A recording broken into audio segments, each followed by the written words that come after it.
বেগম খালেদা জিয়ার এই ভূমিকাটা নিয়ে সেইভাবে কখনো আলোচনা হয়নি। 1975 সালে 7ই নভেম্বরের পূর্ববর্তী সময়ে জিয়াউর রহমান যখন তার ক্যান্টনমেন্টের বাসায় বন্দী, তখনও সেই বাসার টেলিফোন লাইনটি সচল ছিল, আর সেই টেলিফোনে শীর্ষ সেনা কর্মকর্তাদের সঙ্গে যোগাযোগ রক্ষা করছিলেন বেগম খালেদা জিয়া, এবং পরিস্থিতির উত্তরণে তার একটা গুরুত্বপূর্ণ ভূমিকা ছিল।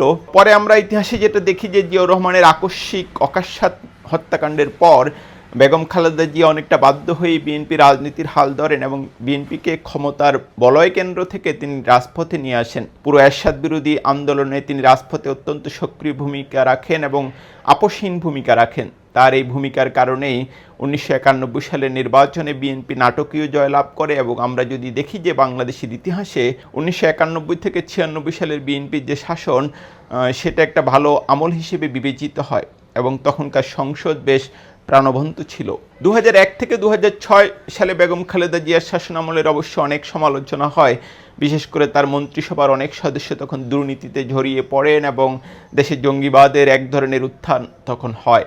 এরপর ইতিহাস নানা গতিতে গিয়েছে। আমরা যেটা দেখেছি, বেগম খালেদা জিয়াকে শেখ হাসিনার শাসনামলে কারাগারে যেতে হয়েছে, এর আগে জরুরি অবস্থার সময় তাকে কারাগারে যেতে হয়েছে। ওনার জীবনে নানা বিপর্যয় নেমে এসেছে। ওনার সন্তান কোকো ইন্তেকাল করেন, আরেক সন্তান তারেক রহমানকেও দীর্ঘ প্রায় 17 বছর ব্রিটেনে নির্বাসিত জীবন যাপন করতে হচ্ছে, এবং বেগম খালেদা জিয়া খুবই অসুস্থ ছিলেন এবং এখনও অসুস্থই উনি। এরকম নানা দুর্যোগেও আমরা যেটা দেখেছি যে বেগম খালেদা জিয়া তার মাথাটা উঁচু রেখেছেন বাংলাদেশের রাজনীতিতে। এটাই আসলে ওনার ট্রেডমার্ক। আমরা যদি দেখি যে বেশ কিছু প্রশ্নে বেগম খালেদা জিয়া সবসময় আপোষহীন ভূমিকা রেখেছেন, এবং বাংলাদেশি জাতীয়তাবাদ এবং বাংলাদেশের স্বাধীনতা সার্বভৌমত্বের প্রতি তার যে কমিটমেন্ট, সেটা বাংলাদেশের রাজনীতিতে সবসময় প্রশংসিত হয়েছে।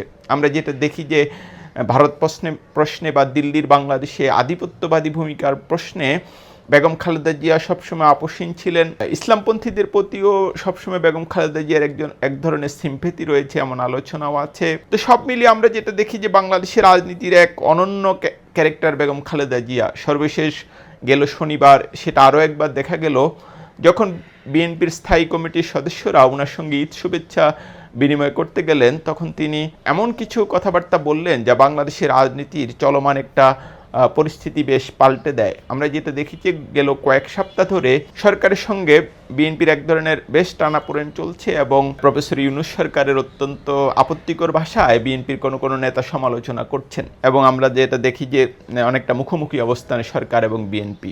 আমি যদি বেগম খালেদা জিয়ার যে শনিবারের পুরো ঘটনাটা উল্লেখ নাও করি, তাদের যেটা বোঝা যায় যে সরকারের সঙ্গে বিএনপির যে একটা মুখোমুখি অবস্থান, সেটা নিয়ে বেগম জিয়া অত্যন্ত বেশ ক্ষুব্ধ প্রতিক্রিয়া জানান, এবং তিনি জানতে চান বিএনপির সঙ্গে সরকারের সঙ্গে কেন বিএনপি এরকম একটা মুখোমুখি অবস্থানে গেল। বেগম জিয়া পরামর্শ দেন সরকারের সঙ্গে যদি কোনো ব্যাপারে মতভেদ থাকে, সরকারের সঙ্গে যদি কোনো সংকট থাকে, সেটা আলোচনার মাধ্যমে সমাধান করার জন্য।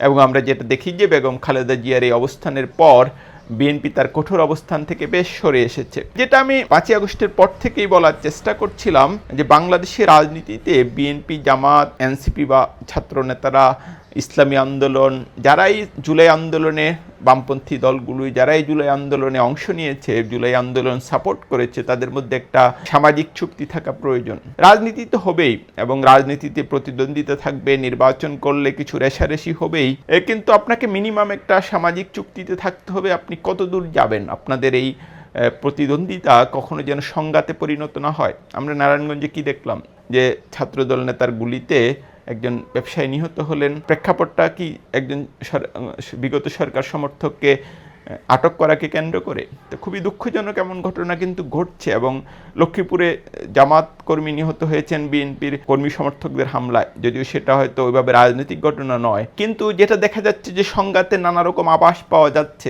এইরকম একটা পরিস্থিতিতে বেগম খালেদা জিয়া খুব সম্ভবত একজন জাতীয় অভিভাবকের বা জাতীয় মুরব্বীর ভূমিকা নিতে পারেন। তিনি রাজনৈতিক দলগুলো বাংলাদেশে এখন ক্রিয়াশীল, তাদের সঙ্গে একটা বৈঠক যদি করেন এবং তাদেরকে এক ধরনের ঐক্যমত্যে আসার পরামর্শ দেন, খুব সম্ভবত বাংলাদেশের নির্বাচন তারিখ নিয়ে যে জটিলতা, জুলাই সনদ নিয়ে যে জটিলতা, এবং ভবিষ্যতে একটা সামাজিক চুক্তি, এইসব শক্তির মধ্যে থাকলে যে সংকটটা না হয়, প্রয়োজনে একটা জাতীয় কমিটিও হতে পারে যারা এরকম সংকট সমাধানে কাজ করবে।